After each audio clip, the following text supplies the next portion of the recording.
வெளிநாட்டுல வேலை, வெக்கேஷனுக்கு வீட்டுக்கு வந்துட்டு போறான்.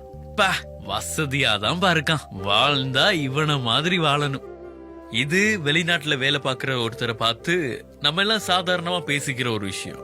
ஆனா நம்ம கொடுக்கிற இந்த வார்த்தைகளுக்கு பின்னால அவங்க உழைப்புல இருக்கிற வலியும் சோகமும் என்னன்னு நமக்கு எப்பவுமே தெரியாது. ஒருவேளை நம்ம அந்த இடத்துல இருந்தா தெரிஞ்சுக்க வாய்ப்பு இருக்கு.